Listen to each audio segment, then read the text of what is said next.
Season 2 of The Crown exposes the royal family's fitful evolution. I never really understood why so many people saw The Crown as a superior TV show last season. Yes, the Netflix drama has the production values and ambition of an epic motion picture, tracing the long reign of Queen Elizabeth II.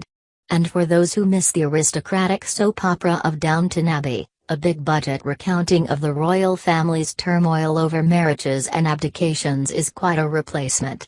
Who can argue with 13 Emmy nominations? Still, to me, there was always a problem. The Crown too often felt like a show telling two disconnected stories, one focused on world-shaking events which shaped the face of modern England, and the other on the palace intrigue of a royal family distanced from those big events. Admittedly, it's the perspective of a cheeky Yank who doesn't quite get the British monarchy. If they don't actually run the country, why is every moment of their lives treated with such importance by the show? Fortunately, the second season of The Crown, covering events from the mid-1950s to the mid-1960s, answers that question. But not without first returning to its old tricks.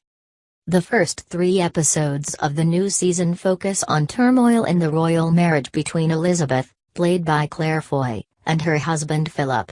It's an elaborate story, showcasing Doctor Who Matt Smith's amazing ability to play Philip as both a sympathetic figure trapped by the rigid demands of royal life and a blithely selfish jerk blinded by entitlement and childish petulance.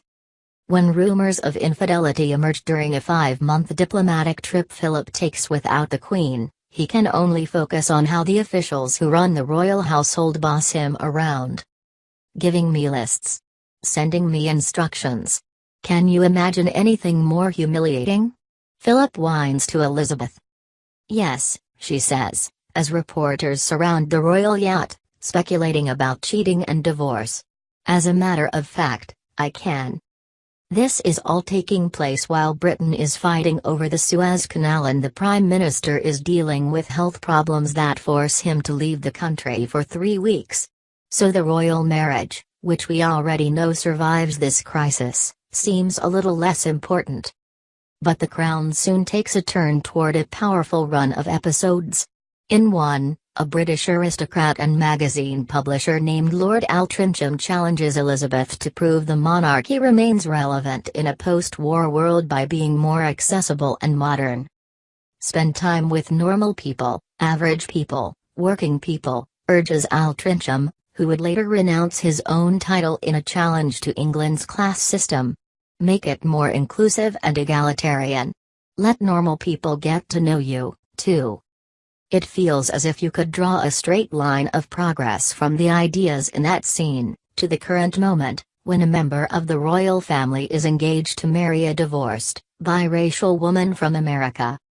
Another episode features the Duke of Windsor, who had to abdicate the throne in 1936 to marry a divorced American woman. How times have changed.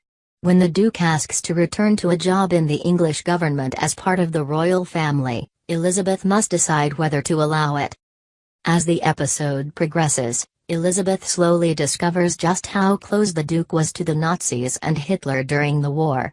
I won't drop spoilers by detailing it all here, but it is a chilling moment when she learns the full truth. The entire story is bracketed by Elizabeth pondering the limits of forgiveness as demanded by her faith, eventually consulting evangelist Billy Graham to sort through her feelings. Dexter Allen Michael C. Hall pops up as John F. Kennedy in a wonderful episode. It shows how international acclaim for Jackie Kennedy intimidated, and eventually angered, Elizabeth so much that she flew to Ghana, determined to prove her relevance by persuading that country's ruler to reject communism. Hall's take on Kennedy's trademark Boston accent is kinda horrible.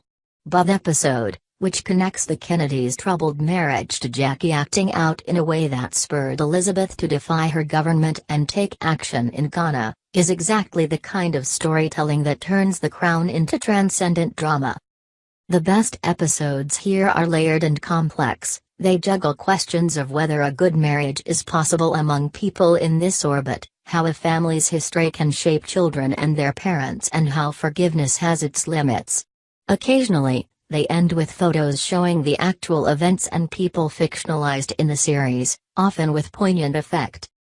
So, at long last, I understand just how amazing a triumph The Crown is, at least in its second season, exposing the fitful evolution of a family which continues to represent one of the most compelling institutions in the world.